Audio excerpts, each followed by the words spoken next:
All right, here we are. It is the Awesemo Live Before Lock show. We've got a nice slate heading in for us tonight. We've got some rookie pitchers making their debuts against each other. We've got some expensive aces. We've got some gas cans in search of a match. And we have two Coors Field games. One Coors Field game. Two teams playing at Coors Field. No, we're going to jump right to that. San Francisco is the new Coors Field. Oh, okay. I didn't realize there's some sort of qualification there. There absolutely is. So we'll talk about that. We'll let more people come in so then I can espouse that theory, because I'm waiting for this to turn into egg on my face, but it hasn't yet, and we're 9 games in now. So we'll talk about that. We'll talk about a lot of other things, but we are here. We are brought to you by Yahoo. They, of course, have all sorts of daily fantasy sports. I thoroughly enjoy playing over there. They now have CSV upload and edit. So that is something that's very helpful if you're going to play a lot of entries. They're running some management fee free contests each day for both basketball and baseball. What that works is they collect from the players is what they pay out. There's nothing coming back to them. The contests do fill. If they didn't, they're still guaranteed contests. So you would be able to, there'd be a little overlay, but there's usually not, because they're making some of these smaller. But because they're smaller doesn't mean you shouldn't play them. That means they're winnable. You can actually achieve a first place prize, win a couple $100. If you get, a 1-2% finish there, you're going to double or triple your money. If you get a 1 or 2% on DraftKings, what is that worth these days? 1.5 times your entry fee. It's called the min cash. So, bang for your buck. That's what we're looking for here. But shout out there to Yahoo for doing that. All right, let's kind of jump in. We did have a DFS strategy show today. There's no show before us with all the double sports and all of that, and we're running 2 strategy shows a day, and then 2 live before locks. We haven't been doing the double 2-hour block before MLB, but we'll kind of just quickly touch on pitching. And by quickly, I mean the majority of the show, because there is 22 games going on here. But we'll take a look at that. We'll see if we have a little time for questions, and we'll just kind of walk through some stuff here. We'll reference some of our products and the tools that we are using. Oh, before I forget, promo code MAMBA, as in Kobe Bryant, Mamba, in honor of Mamba Day, 8/24. We are offering a 1-week all-access package NBA for $8.24. Now, that's a great deal, and we're basically going to have 4-game slates until somebody gets eliminated from the playoffs. But as we've seen, we thought Orlando was going to be the first team to be go out and be swept. They're not yet. So definitely check that out. Again, promo code MAMBA. That is for the weekly NBA package, and it's for $8.24. All right. We do have Coors. We're still waiting for a few lineups. Let's kind of start chronologically here. Yay or nay for you on Tyler Glassnow? I think I'm going thumbs down. He is 8,800. He will be in my player pool, but probably 5 to 10%. I am playing exclusively on DK tonight, and that's just so I can get some variation and try to get 220 to 240% for my pitching. You have to have 200%. If you barely go over that, it's going to take forever for your optimizer to sort through things for you. So you got to give it a little room to work with. So that's where I'm going with that. Garrett Cole, he's right up there with Jake DeGrom. Mentioned we had 2 good pitchers here. Talk to us about the hurlers in this first game. All right. So I do not have Tyler Glassnow in my player pool right now. And one of the things is so he does have an 8,800 price tag. He can't throw strikes this year. And when he was really good last year, he started throwing strikes. When he was a young pitcher who was, up and coming, had promise, but he was struggling at the time, the issue was he generated a lot of swing and misses, but he couldn't throw strikes. And it looks like he fixed that issue last year, and it's kind of coming back to haunt him because he is walking, off the top of my head, it's 7 hitters per 9 innings. My computer's being a little slow to open up the FanGraphs page. And that's just, it's limiting the amount that he can pitch into games. He hasn't completed 5 innings yet this year. He's giving up a ton of runs because he can't throw strikes all the time. So to me, Tyler Glassnow, I'm just going to wait and see. Oh, here I have his numbers up. 7.04 ERA. He's walking 5.87 hitters per 9 innings. He's yet to complete 5 innings. If this was a smaller slate, if he was cheaper, if there was less pitcher options, I would be going for him. But just because we have such good high-end pitchers, 8,800 is still a pretty high price tag for a guy who frankly hasn't pitched all that well this year. And it's a tough matchup. Yep, absolutely. And I figured that was going to be your answer. In this one, we looked at him a little bit last night and we're like, wow, how do we weigh out the strikeouts? the more you hear where people are landing on him, and such as you, such as Lafayette and Adam, for good reason, probably shouldn't really be there. Let's compare Mr. Cole versus Mr. DeGrom. If you're just hand building a couple of lineups, do you have one preference over the other? Obviously, we should take into account their popularity a little bit because the default would be DeGrom for the better matchup. But if everyone's there, and we know this is baseball, maybe we zig when they're zagging. What is your choice coming down to for those two aces as we kind of transition between them? So first of all, we have to look at the projected ownership because it actually doesn't really bear out that way. Right now, we have Garrett Cole projected for 40% ownership on DK and Jacob deGrom at 31% ownership. Now, I think there's a couple reasons for that. Number one is deGrom is $800 more expensive. There's a game at Coors Field, or as you said, 2 games at Coors Field. So people are going to want to consider that when building their lineup. So people want to get expensive bats in their lineup. That's why people want that $800 in savings. The other thing, too, is you look at the last couple times that DeGrom's been scheduled to pitch. Last time he got scratched because of neck spasms. The time before that, he dealt with a blister on his finger, and it kind of limited how well he pitched into the game, and he came out a little early. So I think people are looking at DeGrom, and they're saying, hey, there might be a little bit more risk with DeGrom than we're typically used to. Obviously, 31% is still a significant amount of ownership. I still like both DeGrom and Cole. I'm going to have a little bit more exposure to Cole. That's how I have my lineup set up right now. If it wasn't for all those concerns about DeGrom, he would be my preferred option. But the blister came out with the neck spasms last time, and maybe that means he only throws 90 pitches or something like that. But great matchup for him against the Marlins. I like him. Just prefer Cole a little bit. All right.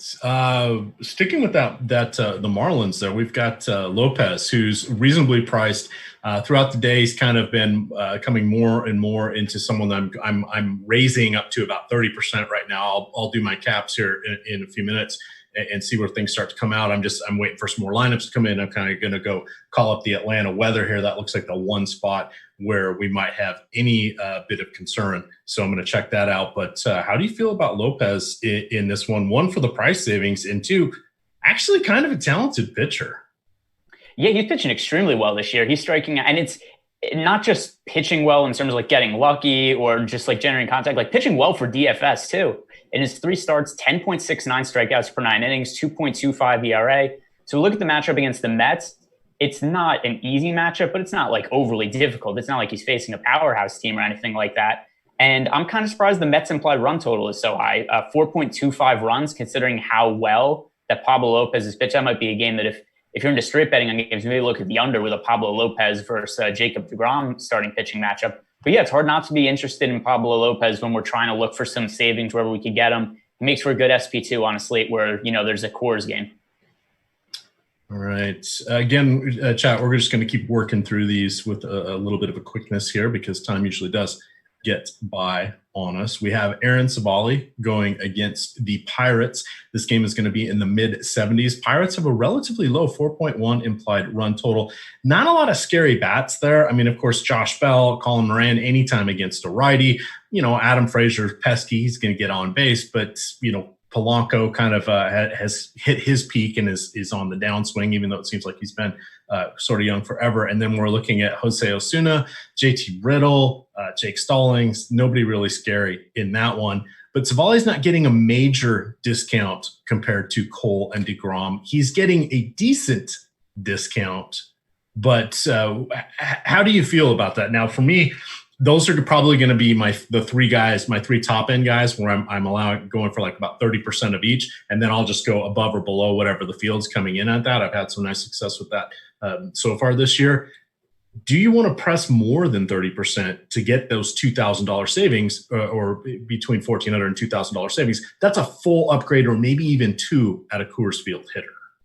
So that's our trade-off. We go with Civale, we got better bats. Yeah, or we go with the proven guys. That's typically not how I build my lineups. And the other thing, too, is we've done a couple of shows together when Civale's been pitching. I've been on Civale this year. The issue is that a lot of those slates where there was really bad pitching, and I was just like, hey, Civale's overpriced, but I'm willing to bite the bullet because the pitching was bad.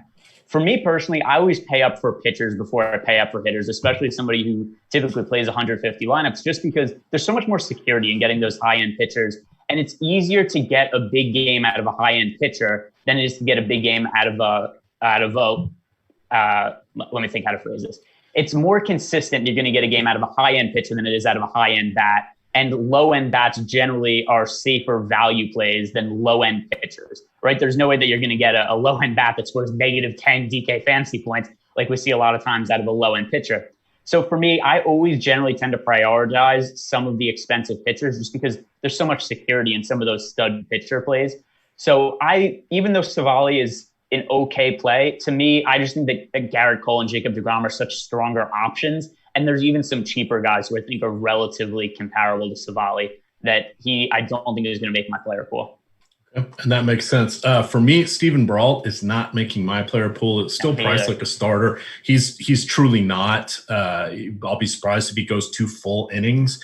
He still really hasn't yet. So not somebody I'm interested in. That he will be an actual full fade for me. I will take him out of my player pool, partly due to the fact that we got a couple youngsters here. We've got 22 games, so this is a bigger player pool, and I'm doing that. And I have said several times where it's like, I'll still let like 2 or 3% come in. That to me, it's not worth it. There's too many other hitters tonight that I'd like to get, so I don't even really want that to be an option. I would rather roll the dice with even increasing the exposure to Lopez or someone like that, or Mize or Mize? Mize when we get to him. Casey Mize. Yeah. We also need to talk about the Indians' bats here because I think that against Brault, even though the Indians have overall been a very underwhelming offense this year, there's a lot of guys on this team that should hit left-handed pitching really well. Not just the high-end guys like Jose Ramirez, Francisco Lindor, you could kind of plug them in whenever. But Carlos Santana historically has been a better hitter from the right side of the plate than the left side of the plate. Then we've got Franmil Reyes, who's had a couple of big games recently. Jordan Luplow, who's always hit left-handed pitching fairly well at 2,800. Domingo Santana at 3,600. He's another guy who could hit left-handed pitching. So the Indians are definitely one of the teams that I'm looking at as a stack, 5.3 implied run total. Not overly expensive other than the big boppers in the middle. So this is a team that I want to target.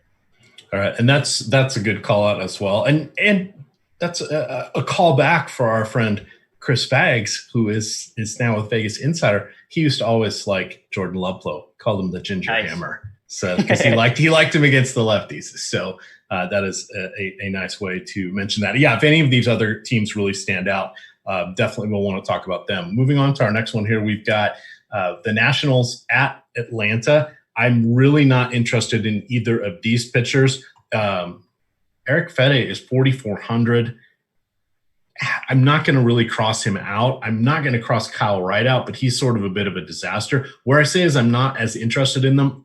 I'm hoping they get 2 or 3 innings, maybe 3, and relatively clean. And then after that, I don't care. I've taken a different approach on pitching this year. This is just a season that's unlike any other at this point. So I am going much more extreme. Exactly what Greg was saying about how he's approaching pitching, that has been me for the last several years. This year, I'm doing something different. I'm allowing myself to get more bats.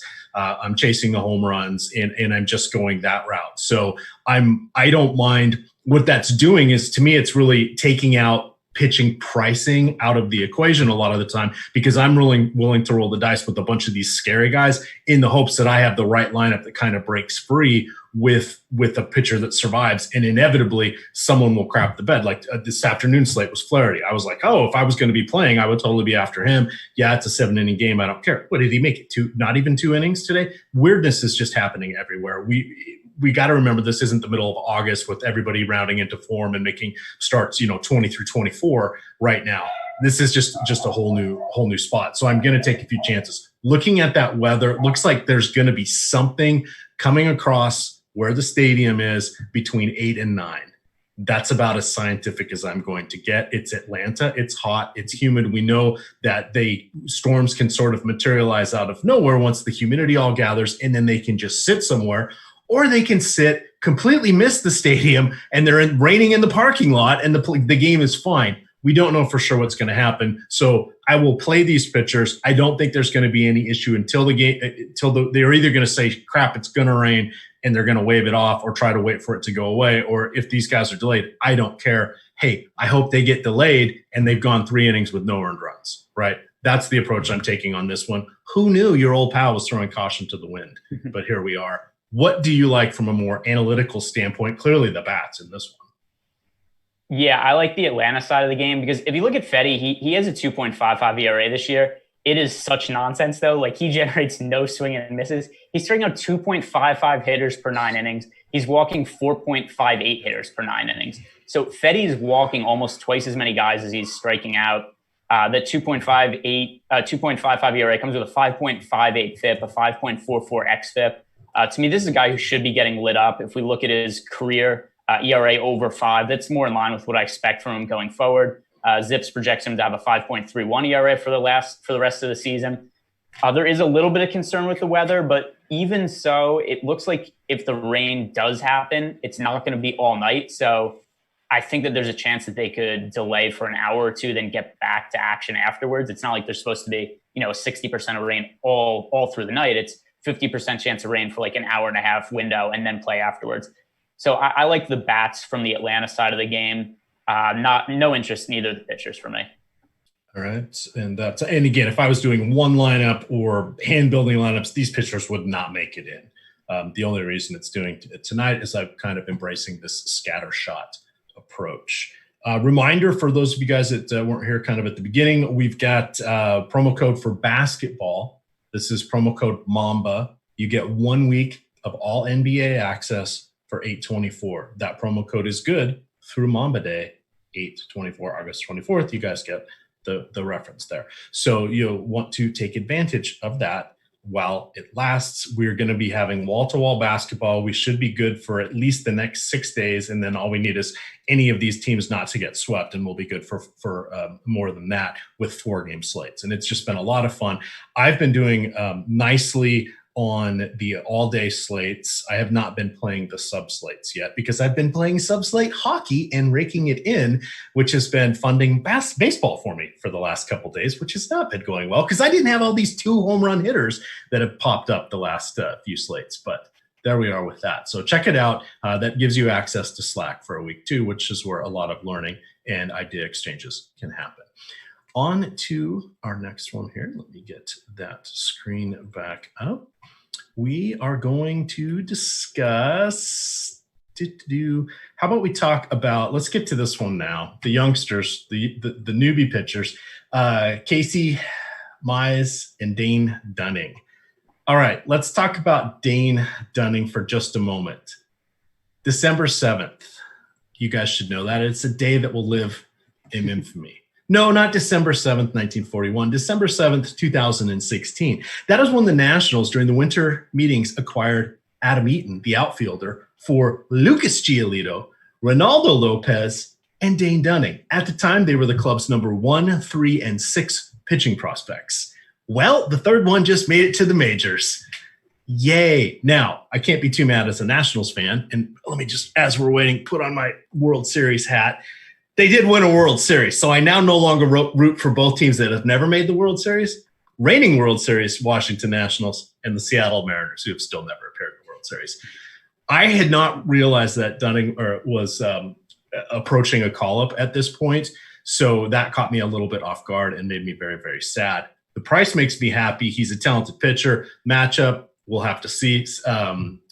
Or how many pitches he's going to go. That I was not able to find. Have you confirmed anything for either of these guys? I thought it was Mize was going to go 50, but that was something I came across last night and have not re-verified. Yeah, I've been looking for it, and there isn't any real information on it. It's kind of hard to get away from Dane Dunning at 4,500. But with that said, I'm going to be way under the field on him. Dunning, what's his projected ownership at? It was really high last look. He's projected for 36% ownership on DraftKings right now, which makes sense. Top prospect, min price. Here's the issue, though. He's coming off Tommy John surgery. He's not stretched out. It's really hard for me to believe that he's going to work deep into this game. So I look at his ownership at 36% and him potentially only working 3 or 4 innings. And I don't know, I don't want to have that much exposure to somebody like that when there's so many other high-priced options. If I can make the space, I'd rather go up to Pablo Lopez, get up to Chris Paddock, who we're going to talk about later. So to me, Dunning's in my player pool. I'm going to have, 15%-ish exposure to him, but it's way less than the field. And then I just hope that he doesn't have some kind of crazy game, because I think I'm pretty sure I know what the field's going to do with their lineup construction. It's going to be one of the aces, Dane Dunning, and then Coors Field. That's what I think is the chalk lineup builds for today. I'm fine with it. It makes sense. I'm just going to look elsewhere. In a vacuum, I would like Dane Dunning. It's just the ownership is so ridiculously high that it's tough for me to go heavy on a guy who has so much question marks that is probably going to be the highest owned player on the slate. Yeah, and that's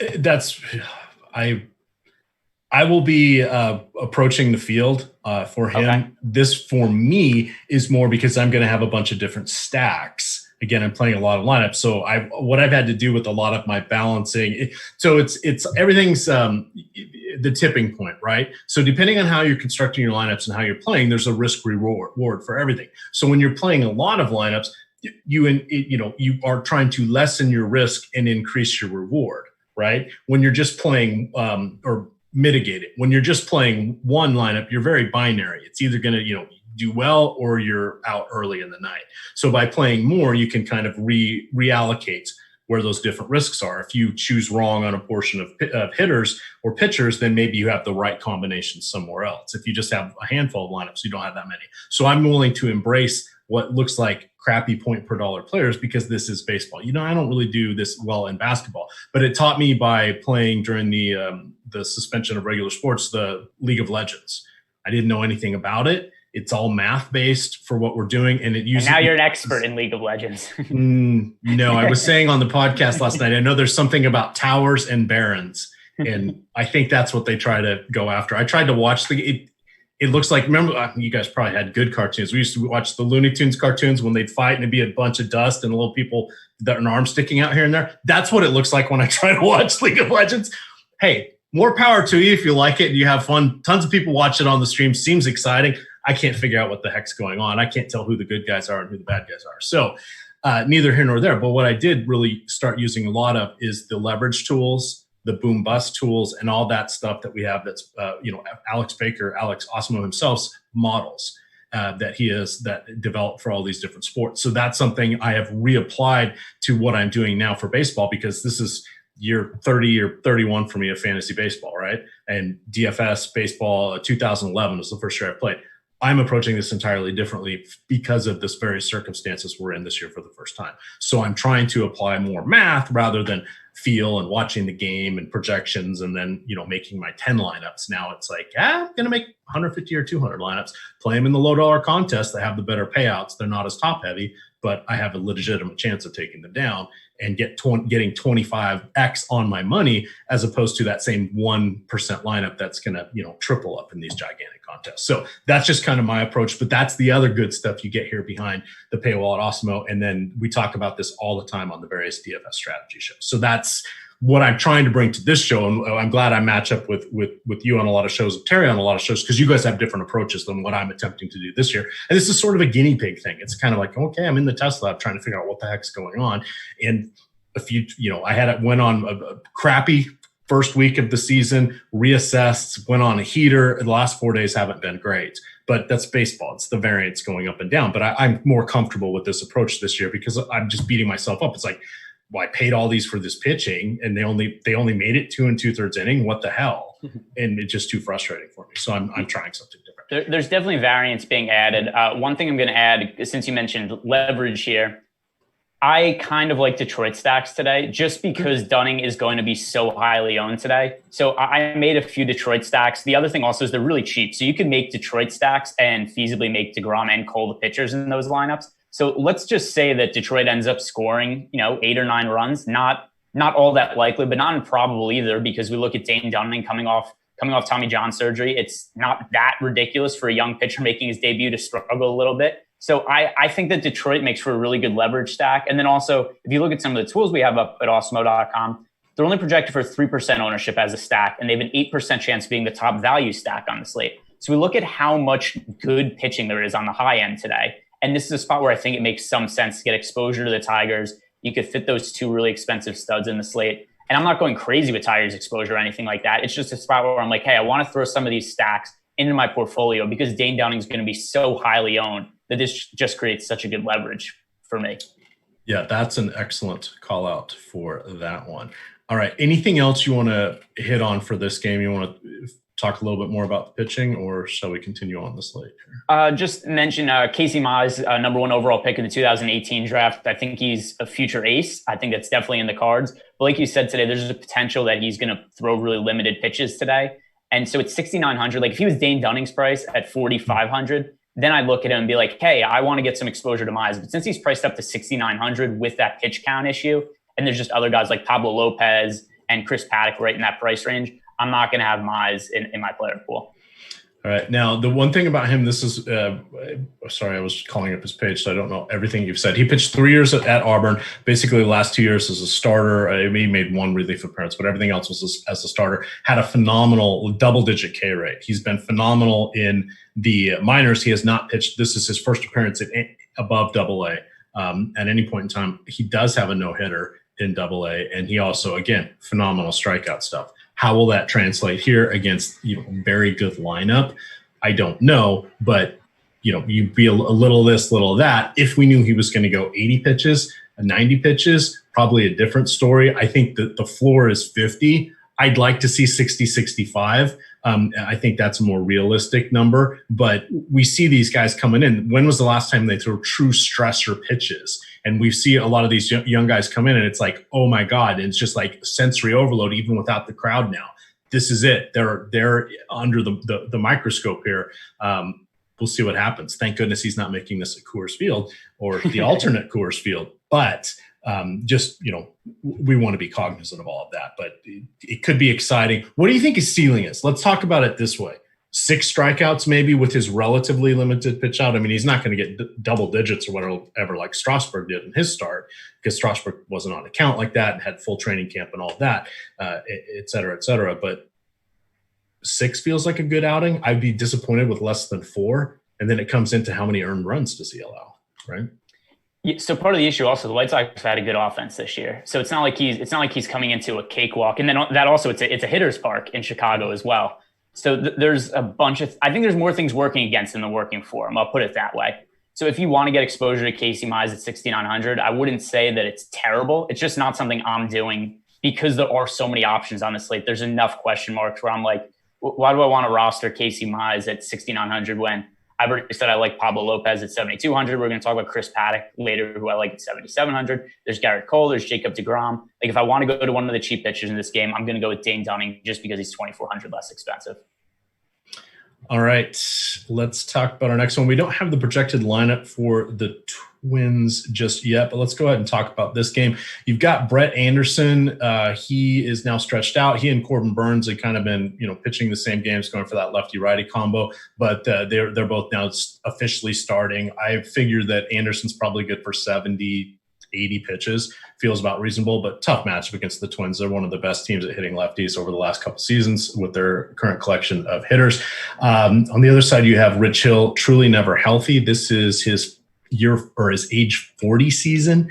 He has played, I was looking this up last night, I think it's 16 total seasons, and he's averaging 56 innings per season. He's always hurt is the point. He's already been on the injured list this year, and he's already had a start pushed back. So there we are. Not really excited for either of these pitchers. I do like both offenses, though. And king of in-game blisters, Rich Hill, yes. Also. Because how many times in the past, because the other thing that's really weird about Rich Hill, he had his breakout season, he was like 34 or something like that. He reinvented his pitching style and had those 3 or 4 end-of-season starts with Boston, I believe, and had like 2 or even 3 10-strikeout games, got the big contract, and then you're right, the way he changed everything, that it tears up the tips of his fingers.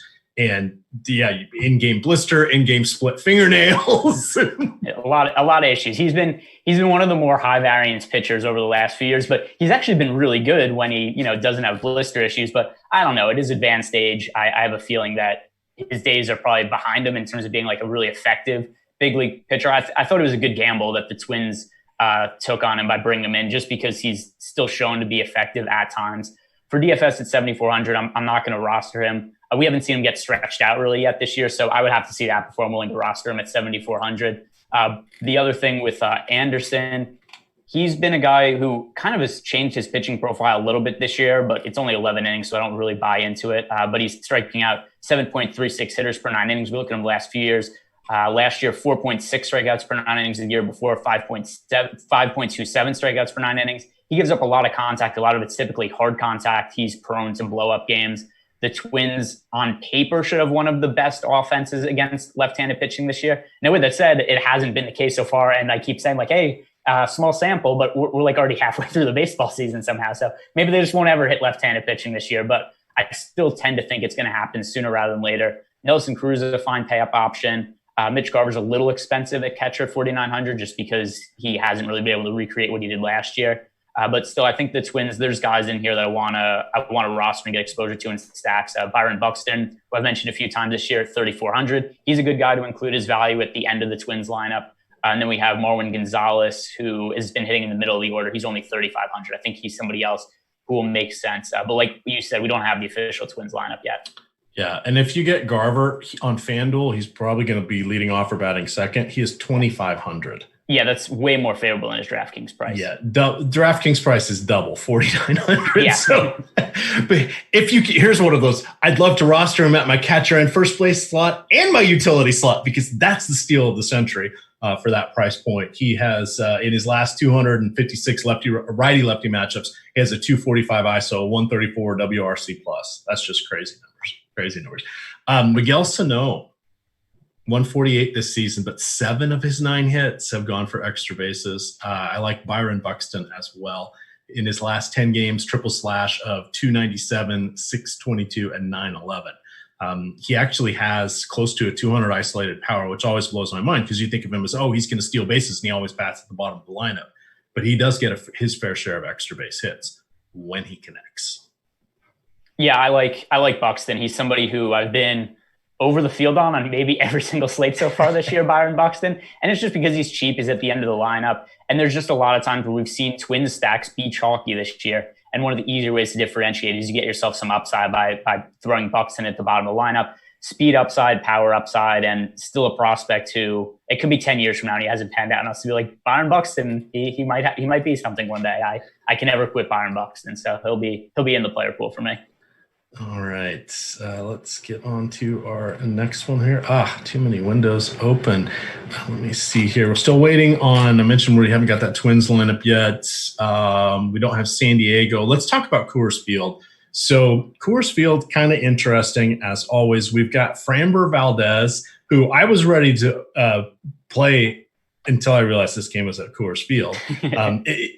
Yes, half the year, half of any season, they play games in Coors Field. It just feels now like it's been way more than normal because we're not getting those 2-week homestands. They're on the road for 2 weeks. They're home for 2 homestands, and they're on the road for a 3-week road trip. It's one of those where it's just like it seems like every time I turn around, they're in Coors Field.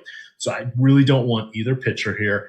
I will not zero out Ryan Castellani, but he's going to be about a 5%er. I'm hoping he makes it 2-3 innings, and then he's out of the game. That's all I'm looking for these guys. We saw that in the last Coors Field homestand, that a lot of the runs weren't even coming till the late innings. So you were having okay pitching performances from the starters going, 5 innings or so, giving up a couple runs, getting some strikeouts, and they would be totally fine. And then you'd see them in some of the higher lineups, and then you'd be like, but wait a second, then they have bats from their same team. Why would they do that? It's like, well, they survived. So Framber Valdez, a little harder to do that at 8,300. You have 2 of the greatest righty-lefty hitters in Trevor Story and Nolan Arenado. They've got 300-plus ISOs over the last 2 seasons. That's not even at home. That's what it is for this one. So tougher there for Framber. We were worried about George Springer potentially being out of the lineup. He's in there. DraftKings has these guys priced up nicely. They are pricey. It's making things difficult, which I like. So FanDuel, I think let's look at FanDuel. I think has 4 guys that are like above 4K, and then nobody else is. DraftKings, you got Springer at 59, the slumping Jose Altuve at 61, Alex Bregman at 62, Yuli Gurriel, who's having a phenomenal season, 58, Carlos Correa at 59. Wow, those are crazy things. Martin Maldonado, who almost always bats at the bottom of the lineup, is 5,100. That's crazy. On the other side, Story, Blackman, Arenado, they're all in the upper 5s. We're used to that for them. But I would tend to go that route. Matt Kemp at 4,000 even on DK, batting 5th against the lefty. Yeah, I'm good with that. but we'll have to see what Greg has to say. Take this game away, because this is where a ton of questions will come from is this matchup. Yeah, I'm having a little bit of a tough time with it, just because in terms of I think Castellani just stinks. I mean, we've talked about him a few times where he's such a bad pitching profile for Coors Field. He generates no swing and misses. He gives up hard contact. He hasn't really been torched so far this year, but it's only a matter of time, in my opinion. And he's facing a very potent Astros lineup. This is the first time the Astros, I think, are really going to be chalky all year. We have them projected for 19% ownership right now, which is by far the highest on the slate. And for an 11-game slate, that's a ridiculous amount of ownership. I think, and I also think there's a very good chance they score a ton of runs this game. Here's the issue, though, is the opportunity cost with rostering the Houston Astros slate, in particular the expensive bats. We have Jacob deGrom on the slate. We have Garrett Cole on the slate. We have these really good expensive pitchers. And like I said before, if I'm paying up for something, I prefer paying up for pitching before I pay up for hitting. So to me, if you're rostering these expensive Astros bats against the Rockies, the opportunity cost is you can't fit some of those expensive pitchers in. So if you're making one lineup, I would much prefer to go for the expensive pitchers, especially because the ownership is just so high. 19% for a stack on an 11-game slate that's really steep. So I'm going to have them in my player pool, but I'm going to be less than the field on Astros bats, mostly because I'm more focused on the expensive pitchers. And then there's going to be some cheaper stacks that I'm going to have exposure to. And I'm just going to hope Coors Field doesn't go totally nuts. And maybe I hit on a couple of those cheaper stacks with the expensive pitchers. All right. The next one, Lance Lynn. Hey, speaking of Coors Field, complete game, 2 runs, 1 earned, victory for him.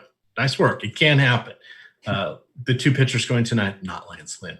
Lance Lynn and Chris Paddock look like another nice choice of pitchers here. We've got a fun, especially on the later slates. You can go to both of them. Paddock at 7,700, definitely in the mix there. He's in that Lopez range, a little bit more than Mize, et cetera. So I think he is in a little bit better spot. How many home runs do you think the Texas Rangers have this season? From the eye test, their offense has been just total crap this year. Like I can't remember stacking the Rangers where they've scored more than like 3 runs, and I also can't remember rostering a pitcher against them who didn't crush. Okay, that's actually about right. So Gallo has 6. The entire team combined with Gallo has 16. At least that was going into last night. I'm just calling it now to see. They got one last night. So they have 17. They have the second lowest. The only 2 teams below them, Miami, who has played 5 less games, has 17. And then the Cardinals, who have played half as many games because they sat out for 16 days, have 12 home runs. Baltimore has twice as many home runs as Texas. So the question is, how bad is the Texas offense? And oh my goodness, the new Texas Park with the roof closed, looking like a pitching paradise of sorts, combined with this offense that I don't know that we can trust. So I really liked Paddock in this one. Yeah, so I like Paddock. Also, 7,700 on DraftKings, a really reasonable price for an SP2. One thing we have to address is that Paddock's numbers not great this year. He has a 4.91 ERA. The strikeouts are down. However, he's only made a few starts. 2 of his last 3 have been against the Dodgers. Pitching against the Dodgers, totally different animal than pitching against this terrible Rangers offense. So I like this as a bounce back spot for Paddock. His swing strike rate is still pretty solid. His velocity is, where is that? His velocity is actually up from last year, 94.4 average mile per hour velocity on his fastball, up from 93.9 last year when he was terrific as a rookie. So I'm confident in Paddock. I'm willing to overlook some of his struggles early in the season just because I think they come with the asterisk of, he's been in some really tough matchups against the Dodgers offense.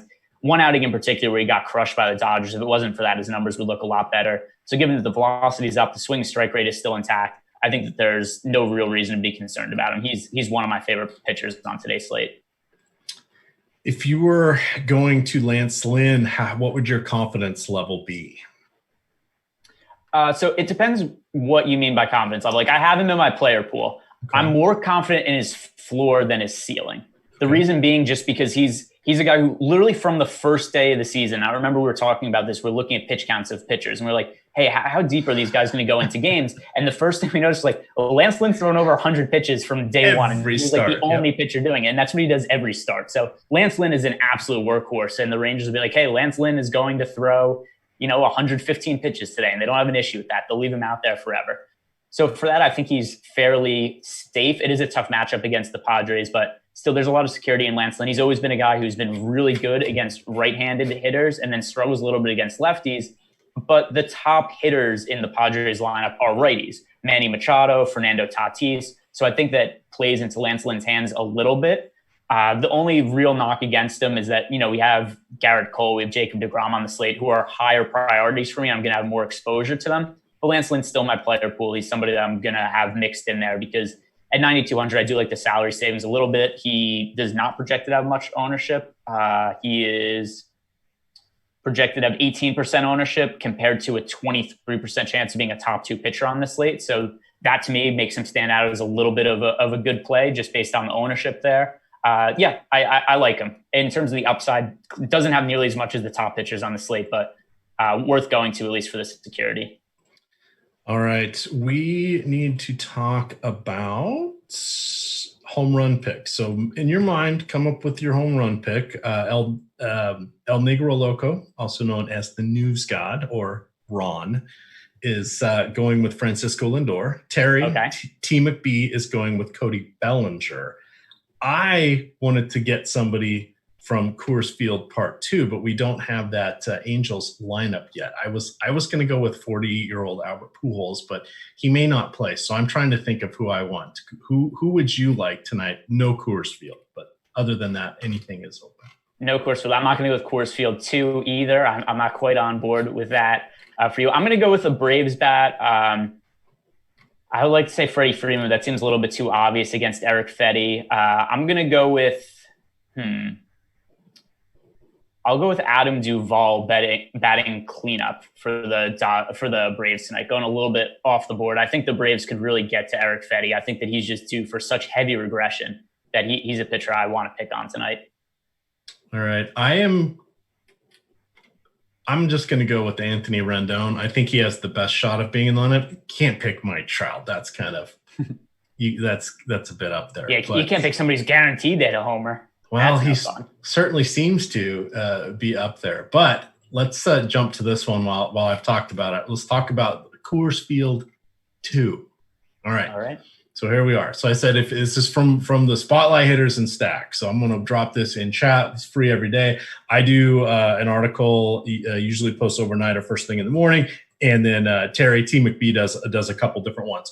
Yes, we're writing about stacks, but we approach this differently to give you guys different content. I go with one from each slate. So sometimes I'll write up Coors. Usually I don't, but I'll go early slate, main slate, evening slate, and then late slate, right? Terry's first one is kind of going with the first chalky stuff. That's his overnight column. He also puts his home run model results in that as well. And then during the afternoon, once we get the stack percentages in, he writes up 2 other stacks talking about how you can leverage utilizing the Awesemo tools, right? So these are all 3 are worth reading, because then you're going to have the perfect player pool of hitters if you just combine those 3 articles. Hey, they're free. And the other good thing about those articles, up in the top section of each one will give you any of our promo codes or any of the deals that we have. So if you're ever looking for them, can't remember what they are, you can find them there. But here is what I said. So I said, if you've been reading my column, you know that I am starting to become convinced that the off-season changes to Oracle Park have apparently enhanced the scoring to near Coors Field proportions. Okay, that is very hyperbolic, but this is starting to feel more like a phenomenon than a randomness of a small sample size. In 9 home games, that's only 9 home games, the Giants are averaging 6 runs per contest while the opposition is plating 7.4 of their own. That's 13.4 runs per game. In 554 plate appearances on the road, I did that backwards. On the road, that San Francisco has a 131 isolated power, very low, 75 WRC plus. Now, WRC plus neutralizes ballpark factors, so then it kind of weighs your home and road issues. It tries to neutralize everything else. 75. That means they create 25% less runs on the road. Usually that's what they're doing at home. This year at home, it's a 130 WRC plus. So they're doing 30% more runs, everything neutralized at home. Now, I don't know what that really means. So I've said, basically, how crazy am I? So they moved the fences in a little bit, not much, 5 to 8 feet. They shortened Power Alley, and what they did is they put their bullpens out there instead of being along the foul territory, and then they built a patio area, a terrace for fans to, the standing tables where you drink beer, et cetera, in the outfield. A lot of ballparks have those now. So they've done that. Should that make the changes? No. Should it turn this into a hitter's park? No. Maybe it's not a jam 'em in pitcher's park anymore. It's warmer now. I still think that this should be one of the better pitching parks, maybe not to the extreme that it was, always a top 3 for the last decade, and then going back to Candlestick Park and going like forever. What do we do with this? Are they juicing the ball there? That's the new one Terry has helped me come up with. We know there's 2 humidors that we know of, and then there's 3 other alleged humidors out there that we saw an article from The Ringer on. Are they juicing the balls in honor of just the 2020 craziness? That's so my theory in play right now. Maybe it's not the park. Maybe it's the balls. So here's something to add to that. According to the ESPN park factors, these have been the most hitter-friendly parks so far this year. Number 1, Coors Field, no surprise there. Number 2 has actually been Angel Stadium. Number 3, Oracle Park. So it's been right up there, and then Yankee Stadium is right behind that. So it does seem to be producing more runs. I'm sure that the moved-in fences help a little bit. You know what helps it more than anything else? The bad pitching staff. Yeah, the bad I did list that as well, but to me, that's what's helping more than anything. Is anytime the Giants are playing in a game, the pitchers suck. It's just a guarantee. The starters are bad, the bullpen's bad. So that plays a pretty big role as well. It's just awful pitching that they have there. Johnny Cueto's their bullpen's bottom too. Yeah. Is it cause and effect? Is it the cause of the? I think it all goes hand in hand. I do think that the lines, the bookmakers are catching up to a little bit. The Angels have an implied run total of almost 5 runs, which, in the past, we would never see that at Oracle Park, right? There would almost never be a time where there would be a team projected to score almost 5 runs there. Johnny Cueto's on the mound for them. I guess he's their ace, which isn't really saying much. All the pitches are kind of bad. Like, Johnny Cueto's still fun to watch, the way that he throws off hitters' timings and, has his little, hesitations, start and throw and all that on the mound, but his velocity is way down. He's washed at this point. So I think the Angels do make sense. It's hard to say if the balls are being juiced there or not, but I'm just going to have to rely on the data we have, which is that the Angels are projected to score almost 5 runs tonight. That's a healthy amount. Johnny Cueto, I don't think, is a good pitcher. So to me, regardless of how much of a hitter's or pitcher's park Oracle Park might be, I think this is a good spot for the Angels.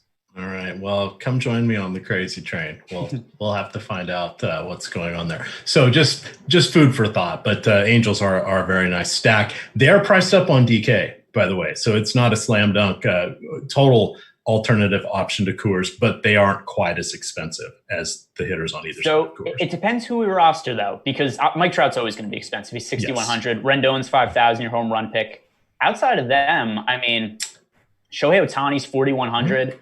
David Fletcher has been batting leadoff. He's 3,900.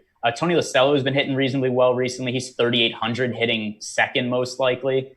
And then if we go down the lineup, somebody who I'm still somewhat interested in, even though he's really sucked at the big league level so far, is Adele. He's one of the top hitting prospects in baseball, a ton of power upside. It just hasn't translated so far, but I'm willing to bet on the power potential and throw him into some stacks, hoping that he's finally able to put it together. So I don't mind throwing him into some lineups. So there is cheap ways to get exposure to this team. Yeah, I like my conspiracies, though. Listen, whatever the reason is, we both like the Angels. It might be for a little bit of different reasons, but I think we're both on them a little bit. All right. Let's see. I know we skipped a game to have a little fun there. So let's see which one that was. Oh, we do have a Twins lineup now. Polanco leading off, Garber second, Cruz third, Marwin fourth, Sano up a little bit to fifth, Rosario down a little bit at seventh, Buxton is at eight, Adrenzia and Vargas round it out. The core guys to go to. Basically, it's the top 5 and throw in Buxton for some differentiation. Let's see. We did Texas. I thought we skipped one. Nope, we got everybody. So let's talk about the Dodgers at the Mariners here. They're going against Taijuan Walker. It's going to be 80 degrees in Seattle. That's a little bit warmer than it usually is there. They're one of the places rumored, which is bizarre, rumored to have a humidor. Which is like, why would you do that? Citizens Bank Park was one, or City Field. Really weird. Yeah. Citi Field, that's so weird. And you're like, these don't make any sense because those are already slightly favorable pitchers' parks, depending on the weather. But for these here, I think we got to talk at least about the pitchers. Taijuan Walker's a bit of a tough ask. Probably on the late slate, he's going to be in play on the 2-pitcher side at $7,000. Julio Urias, 10-1. Do you want to go there? The Mariners have just been smoke and mirrors. They have torn up people that they shouldn't have, and then they've been smoked by people that they should have had a fighting chance against. I don't know what we're going to get from them tonight. Urias is expensive. I'm guessing 80, 85 pitches for him. Do you want to pay that? No, and the issue is the pitch count. I do think the matchup is reasonably favorable, but just when we have other guys that I prefer who are expensive, we have Garrett Cole, Jacob deGrom, whatever I mentioned ad nauseum today. But just comparing them to Julio Urias, who very frequently has limited pitch count. Sometimes he only throws like 75 pitches. Sometimes he has like a relatively decent pitch count through 4 innings, and they just take him out anyway. So there's too much kid gloves being used there, too much security being taken with him that I don't think he has the upside for me to be willing to roster him. Taijuan Walker on the other side, I've been on the wrong side of him in all of his starts so far this year. I haven't really rostered him much, and he's gone off in some of the spots where I haven't rostered him. Still, he's a guy who I'm not interested in. Kind of okay numbers this year: 4.05 ERA, 4.24 FIP, only striking out 7.65 hitters per 9 innings. The other thing too is his velocity at 93 miles per hour. It's down quite a bit from when he was younger and a top prospect. This is the lowest velocity of his career, even though 93 isn't an awful average velocity for his fastball. This was a guy who was throwing 95 when he first got called up. He's had shoulder issues, he's had elbow issues. And overall, I just think there's been a little bit of a wear and tear on him. Even though he isn't an old pitcher at this point, he's an old pitcher in terms of mileage on his arm. And I'm going to be off of him. I like the Dodgers as a stack, though, because I think this is the spot where we could really see Taijuan Walker get lit up, and that hasn't really happened yet this year. Yeah, he's survived a little bit more than I was expecting as the Mariners. He's someone that, you kind of thought, oh, there's strikeout upside. And then you're kind of like, but he's never really flashed it consistently, and it's just a tough matchup against the Dodgers. Let me see here. We've got that's the game I thought we had skipped. I guess it's a 9:40 game. We did kind of skip it because the Angels game is 9:45. We have Merrill Kelly and Jesus Luzardo, 2 more pitchers to consider. Where are they fitting into your happy ace day by comparison of what we've seen for the last week? So for me, I'm not on Merrill Kelly. 9,500 is a little bit steep. I have a little bit of exposure to Jesus Luzardo at 8,200, just because he's one of my favorite pitching prospects in baseball. And he's a guy that I think is going to have a really fantasy-friendly game when he finally gets going. A lefty with really good stuff. In the limited amount of time we've seen him at the big league level, he's been striking a lot of guys out. He's not pitched all that much yet this year, so pitch count is a little bit of a concern. It's enough that I'm not going like crazy with exposure to him, but like 10 to 15% I think is reasonable. Overall, 9.92 strikeouts per 9 innings during his time at the big league level, 3.58 ERA, 3.75 FIP so far in 32 big league innings. I don't mind Luzardo, not going to be on Kelly. One Diamondbacks bat that I think makes sense, particularly on DraftKings. Tim LeCastro leading off is 2,200 for the Diamondbacks. I am blanking on him. He's a righty, isn't he? Yes. Okay. Which would make sense that they're giving him the honorary platoon advantage spot. Let's see. I am now going to start making my lineups because, hey, it's probably time. What do you like here looking at our top stack tool? Is anything standing out for you? And then I'll kind of talk about what I'm doing with my pitching mix. I just have to upload all the recent stuff here. Sure. Have we gone through all the games now? Yeah, I guess we have. I believe we did. Yep. All right. So number one thing that stands out, I'm just going to refresh this for ownership, is just making sure the ownership for the Houston Astros, crazy expensive. They have the highest implied run total on the slate. It's for good reason. They are projected for, it's actually gone down from the 19% projected ownership to 13. That's actually a little bit more reasonable, and also makes them not even the highest projected ownership offense anymore. That goes to the Washington Nationals, who I do think make for better value. Here's the thing with the Houston Astros, like I said before, even at 13% ownership, that is a little more reasonable than the around 20 they were earlier. It's just hard for me to prioritize them when I want to get exposure to Jacob deGrom. I want to get exposure to Garrett Cole. The bats in the Astros lineup are so expensive that it's hard for me to fit them in. I'm going to have exposure to the Astros. I'm going to be underweight to the field on them. If you do want to get an expensive offense, it's a little bit of a pivot off of the Astros.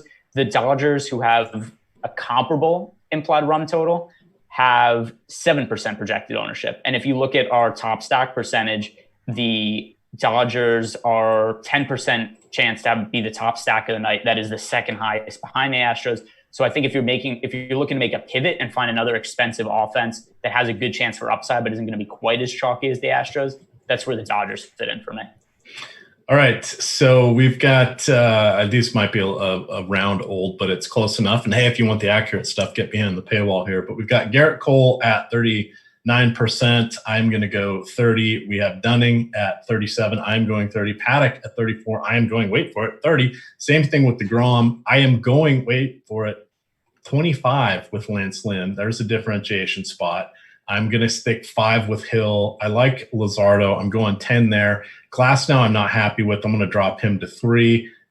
Sandoval, I'm going to go to 3. Going against the Mariners with Urias, I'm going to go with 10. Pablo is another place I'm willing to make a stand. He is only 4%. Doesn't that feel a little bit low?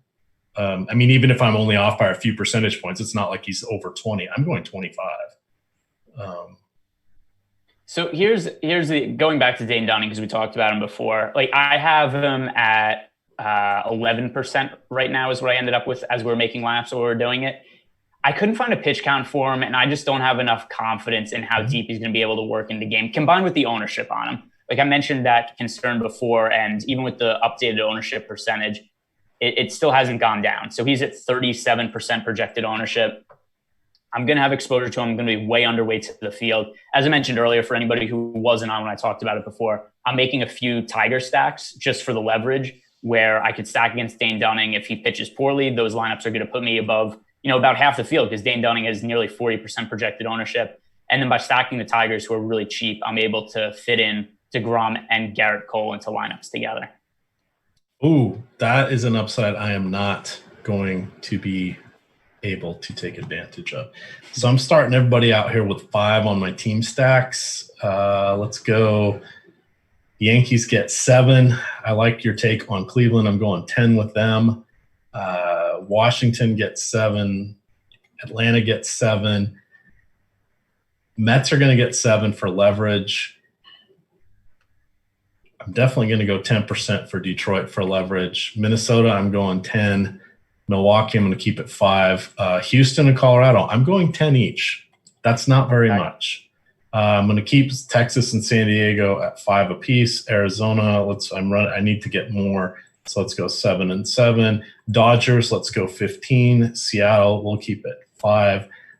Angels, I'm going to go 15 and 10 for San Francisco. That should be enough. I'm going to set it with 2 gap, and I'm going to run some 4-4s, but we already know that's going to take time, so I'm going to say I can go up to a 3 gap.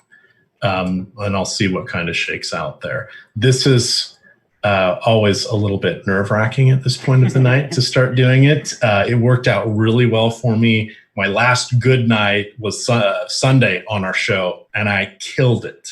Absolutely killed it. It's the magic of doing the show with me. I have not since then, yes. So you're now we're going to find out once and for all. Are you the good luck charm for me? We will see. I'd like to think it's not luck. It's just that, hey, we came up with some good analysis working together, and then we arrived on some good plays. Well, we missed Tommy Malone Day this afternoon, so that was one of our better ones. But did he end up pitching well today? I thought it was okay. I went into meetings, so I kind of stopped paying attention. I didn't play lineups. I don't usually play the early slates just because I'm doing other things. See our guy Tommy Malone, another solid outing. 6 innings pitched, 7 strikeouts, 3 runs. One of the breakout pitchers of the year at his 25th season in the MLB, Tommy Malone.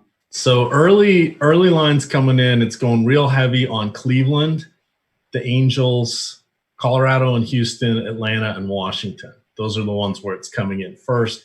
Now that's being helped by the fact that I pushed down some of those superstar pitchers. So I'm literally getting 30% of all of them because that's where my caps are. And then it's starting to branch out a little bit to Pablo Lopez and some of the others. So that's I'm comfortable with where that's going. That's my 4-4s. It might get most of the way run before I have to go change it. I will now run some 4-3s. I have not been doing 5-3s, so I've been running 4-4s, 4-3s, 5-0s, and 4-0s. Now I won't have time to go in and then put the old thumb on the scale and get some of the teams that I really want. But what I've also been doing is saving some lineups, and writing down a little list, like, hey, go make sure you get some Tiger stacks, or go in and hit the 4 hitters you want and build a couple lineups like that. Let the pitching come in, let the second stack come in. But at least you feel a little bit better about knowing that you're getting the mix you want and some of the key things that you like. Otherwise, the optimizers are going to build you, exactly what you're asking them to build, which may not be what you really want. What individual hitters are you getting a decent amount of exposure to? I'll say some of mine who ended up for value. I mentioned before, Tim LeCastre, only 2,200 batting leadoff for the Diamondbacks. I ended up with him in 19% of my lineups. He's one of my higher owned hitters. Jordan Luplow hitting 6 for the Indians, especially because I made a bunch of Indian stacks. I think that he makes for a really good value play. As you said, Spags used to call him what was he? The Ginger Hammer? The Ginger Hammer. So he's going to be a core hitter for me. In terms of more expensive hitters, decent amount of Bregman, decent amount of Trevor Story in there. They just kind of get spit out. In terms of Angel stacks, I hope he ends up starting. We don't have the Angels lineup yet, but I have a decent amount of Shohei Ohtani. He has first base and outfield eligibility. Reasonable price tag if you're stacking the Angels. I kind of think that he almost has to be in those lineups just because some of the other hitters are so expensive, and he's one of the real studs in that lineup that isn't nearly as expensive at 4,100. All right, I've got a couple moments. So I did not get nearly any any Tigers. So I'm going in and making some hand stacks quickly of those. I'm getting so much Adam Eaton. I'm unhappy with that, but that's just going to have to be the way it is. I noticed I wasn't quite getting the Washington guys. I wanted getting like everybody but Juan Soto and Trey Turner. That's not very helpful for what I'm trying to do. So I'm going to go make a 3-man there. Of Asdrubal, Soto, and Turner. And now I'm pushing my luck, so I am going to upload. I'm probably not getting all of the Angels I would like. Let me see where we ended up with them. No, I'm getting plenty of Angels. That will work, but let's make a few more with Trout. Goodwin, Rendon. I do like Goodwin tonight at his price point. I think he's very nice. I have some exposure to Goodwin and Joe Adele. Not a ton, but they're in there for me. All righty. Now let's download. Make sure to, because I'm under 2 minutes, I got to make sure I select the 7 o'clock download, because this would be so funny if this was just the evil side of me to listen to you live make lineups for the last 10 minutes trying to get in right before lock, and then find out that you selected the wrong slate, so it had the wrong numbers. It's all mashed up the player IDs. Oh, I've done horrible things like that before. Oh, don't worry, I've done that too. This was, what's funny is we always talk about like the bad losses we have. That's always what's memorable, is we remember just the crappy losses we've had where it's like, I just needed a hit from this guy and I would have won a GPP, or it's like, this guy hit a home run in the 9th inning and it knocked me out of first place. But I've uploaded for basketball. I've uploaded the wrong CSV before and ended up winning a GPP. So we don't talk about the bad wins enough. We talk about the bad losses too much, and I'm going to focus on the bad betting wins that we have. There you go. All right, I got them in. They're saying a little bit of rain is the delay for the Nationals. That's okay. I kind of was expecting that, so no worries there. And then we'll just have to see what everything else is. Adam Bo. I'm sorry, can't do the last name there. But any concerns about the smoke fire in San Francisco or Oakland? No. I mean, yes, a little bit, but you'd like to think they'd call it beforehand. We got to remember they are 3 hours behind for what they're doing. It wouldn't surprise me if this continues to be bad or a thing, or it starts to really encompass those areas, that they may move the game.